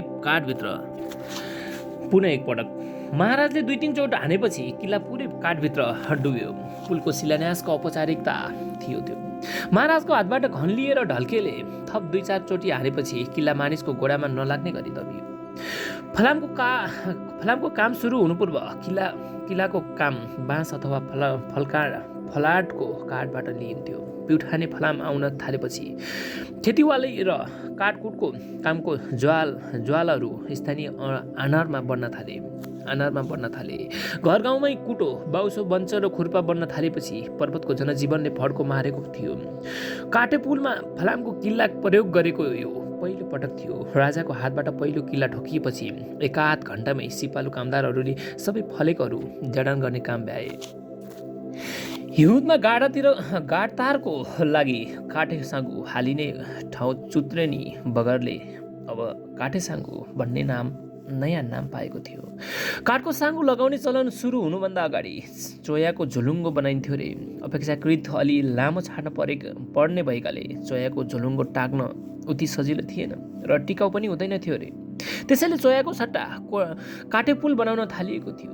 बागलुङ गलकोट आउजाउ गर्नका लागि म्याग्दी नदीमा त्यही ठाउँमा काठको साँगु लगाउने परम्परा चलेको पनि दशकौं बितिसकेको थियो। सालिँदै तयार गरिने काठको साँगुले पारिपट्टिको ओडारेर वारिपट्टिको चुत्रेनी बगरलाई जोड्थ्यो। साउनेदेखि बन्द भएको बाटो हिउँद लागेर नदीमा पानी कम नहुँदासम्म वरिपरिको आउजाउ पूर्ण रूपमा बन्द हुन्थ्यो। इष्टमित्र आफन्तीहरूसँगको सम्पर्क पुरै विच्छेद हुन्थ्यो। बरु मलाज र ज्यामीकहरू बीच आउजाउ गर्न लाम खेतनेर ढुङ्गा चल्थ्यो। त्यसैले मलाज र ज्यामकहरू बीच आउजाउ गर्न सजिलो थियो। पुला र ज्यामिकहरू बीच तारघाट भने अपेक्षाकृत अप्ठ्यारो थियो। पुल र ज्यामहरूकोट आउजाउ गर्नुपर्ने भने तुइनको सहारा पेनीबाट मलाजरपट्टिको पारिबेनी तरेर लाम खेततिरबाट ढुङ्गा तर्नु पर्थ्यो। उनन्तका पुला ज्यामकहरू गर्न 2 पटक कालीघाट तर्नुपर्ने बाध्यता पर्थ्यो। साउन भदौको भेलमा ढुङ्गा चलाउन पनि सकिँदैन थियो। त्यसैले म्याग्दी नदीमा पानी कम हुनसाथ पर्वत राज्यको राजधानी बेनीबाट जामरुक भम्किली मात्र होइन, बागलुङ गलकोटसम्म आउजाउ गर्नका लागि पुला। भाग 6। दरबारमा बस्ने विशेष दिन। यस वर्षको पहिलो हिउँदे दरबार बेनी स्थित राजमुकाममा आयोजना हुने प्रथम राजसभा। बेनीको फराकिलो बगरमा राजदरबार बनाउने योजना कार्यान्वयन हुन सकेको थिएन। कुरिला खर्कामा निर्माण भएका 2 मध्येको एउटा भवन राजनिवास र अर्कोलाई अतिथिशालाको रूपमा प्रयोग गरिएको थियो। राजदरबार र अतिथिशाला सँगसँगै रहेको हुनाले गोपनीयता सम्बन्धी असजिलोको अनुभूति नगरिएको होइन, तर नयाँ राजदरबार बनाउने तारतम्य मिलेको थिएन। त्यसैले सधैँझै यस वर्ष पनि कुरिला खर्कमै राजमुकाम रहेको थियो। सम्भवतः दरबारको आयोजना अतिथिशालामा गरिनुको विकल्प थिएन। बेनी अपेक्षाकृत पाएको र सुगम ठाउँ भएकोले आजको भेला हुनुपर्ने सबैजसो भाइ भारदारहरूको उपस्थिति थियो। राजाको सवारी नभइसकेका हुनाले भाइ भारदारहरू आँगनमै छरिएर गफगाफ भलाकुसारीमा व्यस्त थिए। कैयौँ सभासदहरू अतिथिशालाको हाता बाहिरै बसेर घामको पारिलो राहब लिँदै राजाको आगमनको प्रतीक्षा गरिरहेका थिए। द्वारे ताराचन्द भण्डारी भने आजको सभामा प्रस्तुत गरिने विषयहरूको महत्त्व अनुसारको क्रम मिलाउने कार्यमा लागेका थिए।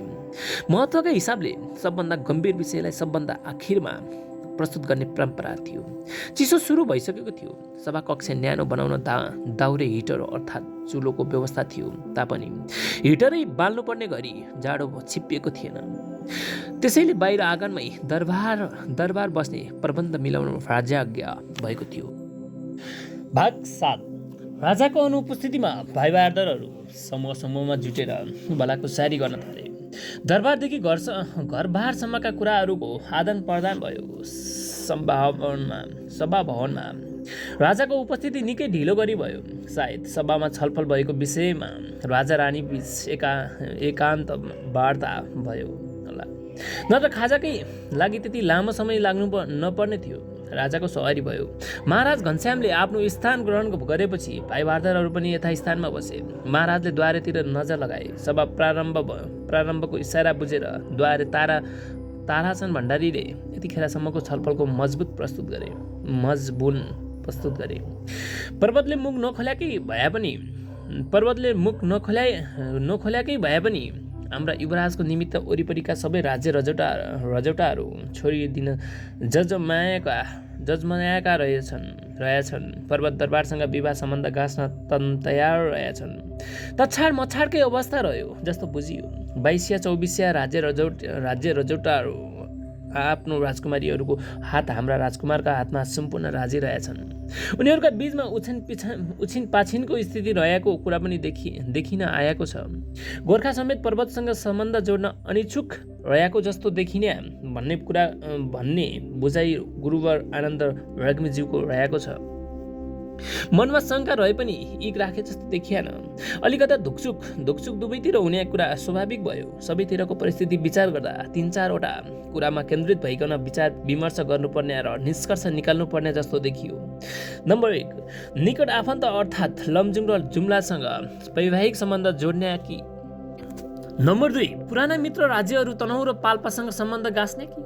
नम्बर 3, गोर्खासँग बिहे बारी चलाई पुरानो तुस मेटाउने कि? अथवा नम्बर 4, जुम्ला लमजुङ पाल्पा तनहुँ जस्ता ठुला राज्यहरू बाहेक अलि ससाना राज्य रजौटाहरूसँग वैवाहिक सम्बन्ध जोड्ने? राजाको आज्ञा अनुसार सभामा उपस्थित सबै भाइ भारदारहरूलाई पालै यस विषयमा आफ्नो राय प्रस्तुत गर्न द्वारेले अनुरोध गरेपछि फेरि पनि छलफल सुरु भयो। गोर्खासँग सम्बन्ध गाँसेर मैत्री सम्बन्धको दायरा विस्तारित गर्नुपर्ने र त्यसो गर्दा गोर्खासँगको पुरानो तुस पनि मेटिने मत निकै बलियो देखियो। त्यसको विपक्षमा कसैले पनि मत राखेन।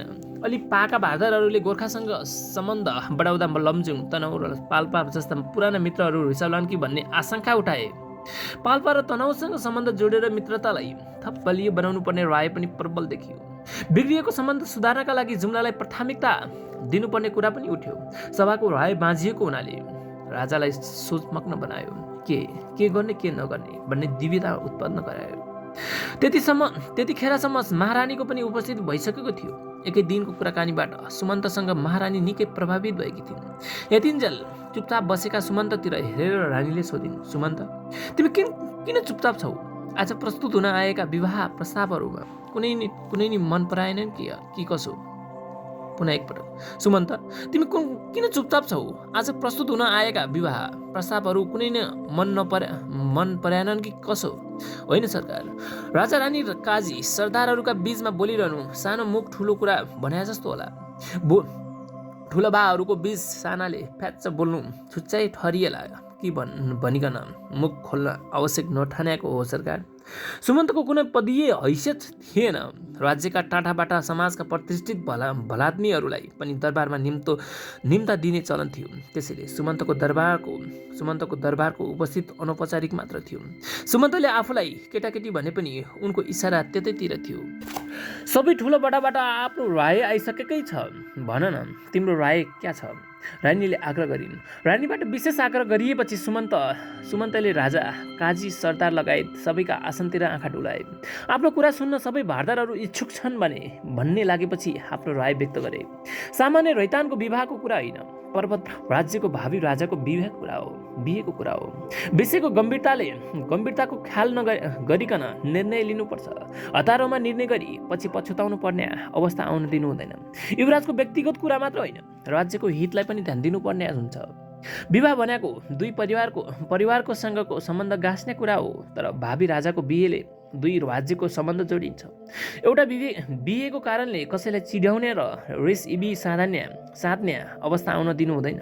गोर्खासँग सम्बन्ध जोड्नु भनेको हातको एउटा चरो छोडिकन आशाका दुईवटा चराका पछि कुद्ने भने जस्तो हो।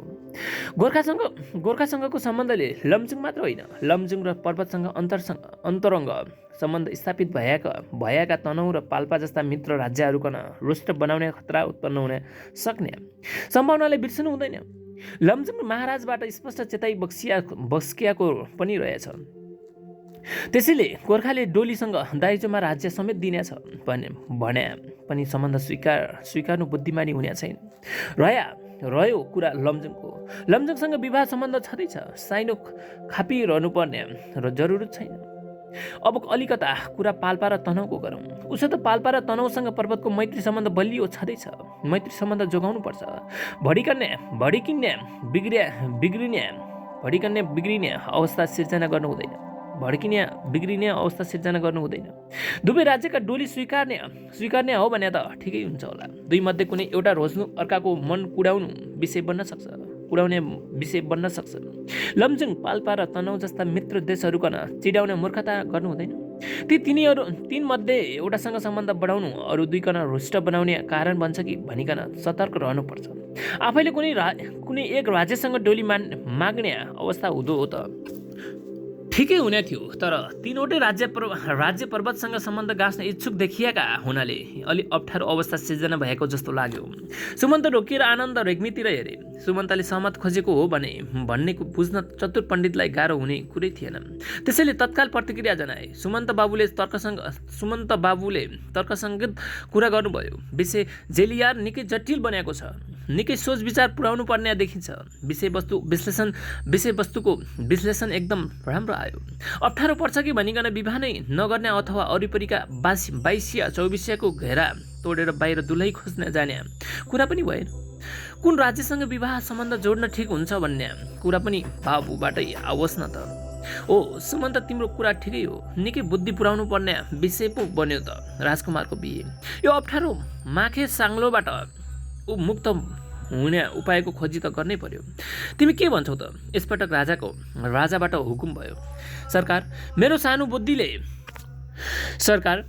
सानो बुद्धिले देखाएको कुरा के छ भनेदेखि यसपटक ठुला दरबारहरूसँग होइन, साना राज्य रजौटाहरूसँग वैवाहिक सम्बन्ध जोड्नु मुलुकको हितमा हुनेछ जस्तो लागेको छ। त्यसो गर्दा साना रजौटाहरूले गुण मान्या र ठुला राजाहरू पनि रुष्ट नहुने परिस्थिति निर्माण होला कि? सुमन्तले आफ्नो राय व्यक्त गरे। सुमन्तको मतसँग विमत जनाउँदै काजी अडिभञ्जन मल्लले आफ्नो तर्क प्रस्तुत गरे। बानियाका केटाकेटी कुरा पानी खानु मूलको, बुहारी रोज्नु कुलको भनिन्छ। 22-24 राज्यहरूमा पर्वतको सान र मान दुवै छ। पर्वतसँग सम्बन्ध जोड्ने खातिर सबै राज्यहरू मरि हत्या हाल्छन्। ठुला दरबार भनेका ठुलै हुन्। मानिसको कुलको मूल्याङ्कन उसको आमद हैसियतबाट हुने हो। हाम्रै राज्यबाट दिल्ली दरबारमा कसैले पठाएको लोककथन छ। दिल्लीमा मुसलमान बादशाह छन्। उनले हाम्रा राजकुमारीहरूको हात माग्ने हो भने हामीले नाइ भन्न सक्दैनौँ। विधर्मी र जातिकै भए पनि ठुला बादशाह भएकोले उनको खानदान ठुलो मानिने हो। ठुलाको सङ्गतले अप्ठ्यारो पर्दो आडप भरोसा मिल्छ। जुम्ला र लमजुङको महाराजकै विवाह सम्बन्धले गाँसेको छ। तिनकन परख राखी 22 मध्येका डोटी र 24 मध्येका पाल्पा, तनहु र मकवानपुरसँग वैवाहिक सम्बन्ध गाँच्नु पर्वतको हित नहुनेछ। पर्वतले इच्छा राखेपछि कसैले नाइ भन्न सक्ने अवस्था छैन। अवसरको सदुपयोग गर्न जान्नुपर्छ। फलानु रिसाउला कि ढिस्कानु बाउठेला कि भन्नु हुँदैन। साना राज्य रजौटासँग पर्वतले साइनो गाँच्नु हैसियत गुमाउनु हो। गतिलो कुटुम्ब नपाएर त्यस्तो ठाउँमा पर्वतले साइनो गाँच्यो भन्लान्। दुनियाँले खिसिट्युरी गर्लान्। बलिया राज्यसँग सम्बन्ध जोडी मुलुकन थप सुरक्षित गर्नुपर्छ। त्यसबाट मुलुकको सान र प्रभाव बढ्ने छ। बरु धेरै बिहे गर्नुपर्ने छ भने पनि पछि सर्नु हुँदैन। राजा रानीलाई सुमन्तको प्रस्ताव उचित लागेको थियो। बानियाको तर्कसँग राजदम्पति सहमत थिए। काजीले फरक राय प्रस्तुत गरेपछि अलि अप्ठ्यारो परिस्थिति उत्पन्न भयो। काजीको कुरा काटेर सुमन्तको समर्थन गर्दा काजी रिसाउलान्। आफ्नो मान मर्दन भएको ठान्लान् भनेर पनि विचार गर्नुपर्ने अवस्था आयो।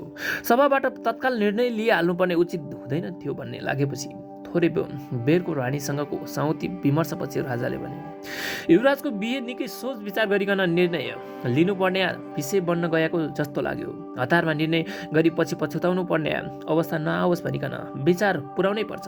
आज बडा काजी पनि उपस्थित हुन सक्नु भएन।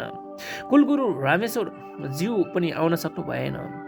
युवराजको कुण्डली कुन दिशा माग्छ, कुन नाम राशिसँग चिना मिल्छ भनिकन पनि हेरकोर गर्नु पर्यो। त्यसैले यही विषयको लागि फेरि अर्को बस्ने छैन। सबै भाइ भारदारहरूको राय सुझाव समेतको ख्याल गरिकन बडाकाजी र कुलगुरुसँगको समेतमा युवराजको विवाहको टुङ्गो गर्नु सबै दृष्टिले उपयुक्त होला। त्यसैले आजको लागि उठौँ कि? राजाबाट सभा विसर्जनको घोषणा भइसकेको भए पनि रानीले राजाको कानमा खुसुक्क केही कुरा सम्झाइन् अनि राजाले फेरि थपे, हो त मैले भुसुक्कै बिर्साको पो रहेछु। शुभ कामको लागि किन ढिला गर्ने? यो सभाले पनि सिफारिस गरेको छ। सुमन्तले औपचारिक पदमा नरहेर पनि दरबार गर्न ठुलो भर्तेक र सहयोग पुर्याएका छन्।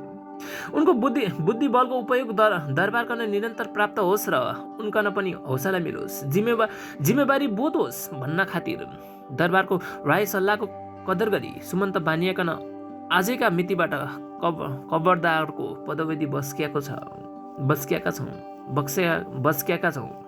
सभाले समर्थनमा ताली बजायो। सुमन्तले राजा रानी समक्ष दाम राखेर अभिवादन चढाए। किन हो कुन्नी? काजी अरी भन्छन् भने खुसी देखिएनन्। दरबार स्थगित भयो। औपचारिक रूपमा दरबार अर्को महिनाको दोस्रो बुधबार मात्र बस्ने भयो। त्यसभन्दा अगाडि बडाकाजी र कुलगुरुसँगको विमर्शमा युवराजको विवाहको टुङ्गो गरिने भयो र अर्को दरबार बस्ने दिनमा सभाले त्यसको जानकारी पाउने भयो। भाग 8। मङ्सिर मसान्तको दिन भिरमुनिको गाउँले सामूहिक माई पूजाको आयोजना गर्ने भएको थियो। मानिसका शरीरमा घाउ खटिरा नआउन् भनेर साउने सङ्क्रान्तिमा कण्टारकको पूजा गरी लुतो फाल्ने चलन छ। पूजाको अन्तमा राँको फालिने परम्परा भएकोले पहाडतिर यस पर्वलाई राँके सङ्क्रान्ति भनिन्छ। घाउ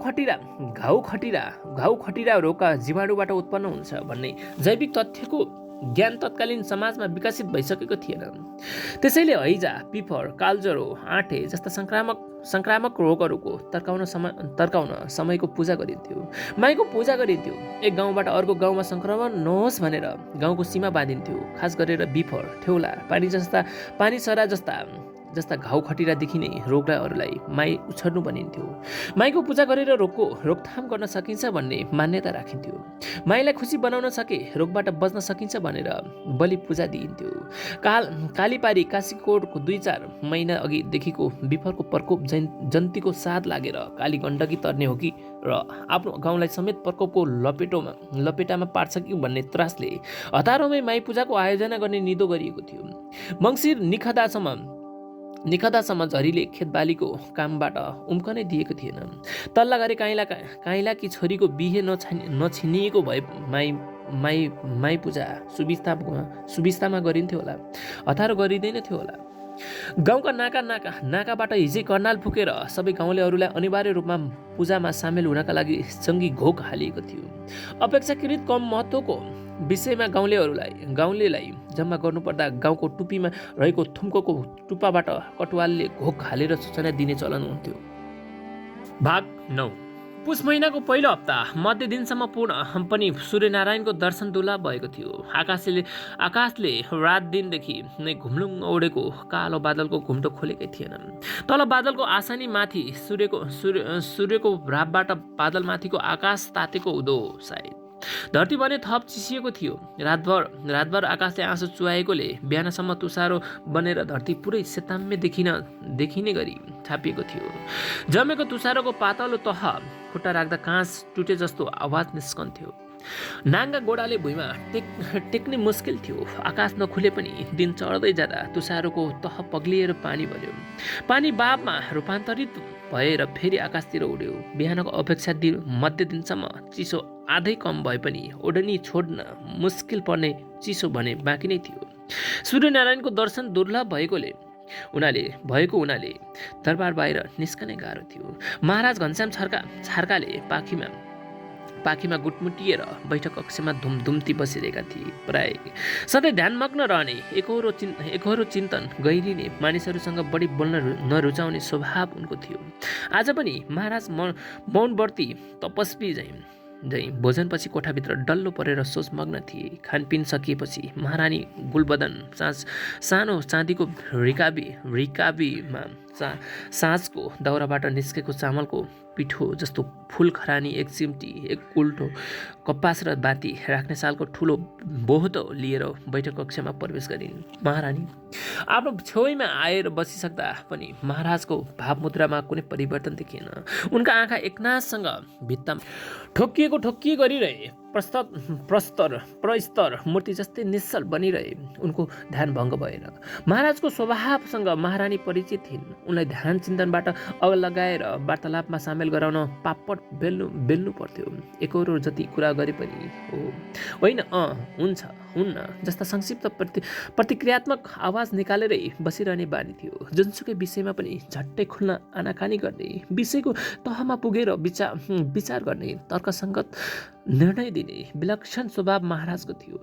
महाराजले घरायसी वार्तामा शरीक गराउने उद्देश्यले महारानीले कुरा सुरु गरिन्। महाराज दन्ते कथाको कन्जुस जस्तै होइसिन्छ भन्या। महाराजको ध्यान खुलेकै थिएन। महारानीको चाल मात्र होइन, आवाजतिर पनि महाराजको ध्यान थिएन। महारानीको बोली महाराजको कर्ण विवरबाट भित्र छिरेर पर्दामा ठोकिए पनि बाहिरै फर्केको थियो। भित्री चेतनाले ग्रहण गरेकै थिएन। मस्तिष्कसम्म आवाज पहिचानको लागि सन्देश पठाउने कर्तव्य उनको तन्त्रिक कान्तले निर्वाह गरिदिएन। त्यसैले महारानीको आवाज कानको पर्दाबाटै बहिरङ्ग फर्किएको थियो। महारानीले के भनेकी थिइन् भन्ने कुराको जानकारी महाराजलाई भएन। त्यसैले महाराज झसङ्ग भए, खङ्ग्रङ्ग परेर झस्के जस्तो देखिए। के सोध्यौ महारानी? भन। भाव महाराजको आँखामा स्पष्ट देखियो। धन्न कलियुगमा जन्मिएछ र पो महाराज सत्ययुगमा जन्मेका भए त महाराज ठुलो तपस्वी होइसिन्थ्यो होला। स्वामी महाराजको ध्यान भङ्ग गर्न रम्बा लित्तोमा जस्ता अप्सराले पनि सक्दैन थियो होला। महारानीले किञ्चित मुस्कुराएर छेड हानिन्। आफूले महारानीको कुरा सुन्न नसकेको कुराले महाराजलाई अलिकता असजिलो अनुभूत गरायो। आफ्नो अन्तर्मुखी स्वभाव कहिलेकाहीँ उनी आफैले मन पर्दैनथ्यो, बिउझाउँथ्यो। रानीलाई महत्त्व नदिए जस्तो पढ्न गएको कुराले अलिकता अपराध बोध पनि गराएको थियो। त्यसैले वातावरण हलुको बनाउने गरी रानीसँग जिस्किने मुडमा पुगेका राजाले कुरा फर्काए। हो त, कुसमयमै जन्मिएको हुँ म हगि। सत्ययुगमा जन्म लिएको भए मेरा वरिपरि रम्बा र लित्तो तम्मा जस्ता स्वर्गका अप्सराहरू झुम्किने थिए होलान्। यो कलियुगमा जन्मेका हुनाले गुलबदन जस्ती थोत्री कचकचे फेला परियो। महिलामा प्रशंसाको भोग सदाबहार रहन्छ। निन्दा र आलोचना पटक्कै रुचाउँदैनन्। त्यसमाथि रूपको आलोचना त झन् उनीहरूलाई असह्य हुँदैन भनिन्छ। लोग्ने पुनः एकपटक मैले उसलाई चाहिँ सन्दर्भलाई चाहिँ भने, महिलामा प्रशंसाको भोग सदाबहार रहन्छ। निन्दा वा आलोचना पटक्कै रुचाउँदैनन्। त्यसमाथि रूपको आलोचना त झन् उनीहरूलाई सह्य हुँदैन भनिन्छ। लोग्ने मान्छेमा पुरुषत्व र महिलामा रूपको अभिमानले चुनौती सहदैन रे। महाराजको मुखबाट झरेको थोत्री भन्ने शब्दले प्राणीलाई चोट पुर्यायो, मर्माहत बनायो। उनको अनुहारमा कालो बादल उत्पन्न भयो। त्यसैले अलि खस्रो गरी जवाब फर्काइन्। राम्री त जुम्ली राजकुमारी नै थिइन्। उनीकन रत्याइ राख्न किन नसकेको त? महाराज घनश्यामको पहिलो विवाह लमजुङकी राजकुमारीसँग भएको थियो। जुम्लाकी राजकुमारी त जयन्तीसँग उनको विवाह दोस्रो थियो। जेठी रानीले कान्छीको आगमनपछि आफू उपेक्षित भएको महसुस गर्नु परेन। संयोगवश पहिलो गर्भ कान्छी महारानीले धारण गरिन्। त्यसपछि उनको मान बढेको। छोरा नै जन्मिने हो भने भावी युवराज आफ्नो कोखमा हुर्किँदै गरेको कुरा कम्ती गौरवको विषय थिएन। तर आफ्नो गर्वले समेत उति महत्त्व नपाएको जस्तो अनुभूति गरेकी हुनाले गर्व लिएर माइती जुम्ला गएकी थिइन्। दुर्भाग्यवश उनको उद्धारमा रहेको पहिलो गर्भ दोस्रो राजकुमारको रूपमा जन्म लिइदियो। जेठी रानी गुलबदन पुत्र मलेबमको जन्म 7औं महिनामा हुन गयो। त्यसैले गर्वले जेठो भएर पनि भाग्यले जुम्लाका भान्जालाई ठग्यो। भाग्यबाट नराम्रोसँग ठगिएकी जुम्ली राजकुमारी पर्वत दरबारलाई घुर्क्याउन जुम्ला गएकी उतै रहे। रानी गुलबदनको इसारा उनै जुम्ली राजकुमारीतिर गयो। पुनः एकपटक रानी गुलबदनको इसारा उनै जुम्ली राजकुमारीतिर थियो। आफूले गरेको परिहास रानीको मर्ममा लागेछ भन्ने बुझेका महाराज फकाउने शैलीमा बोले, धत्तेरी, उमेर त मेरी महारानीका अगाडि रम्बा लित्तो तामाहरू पनि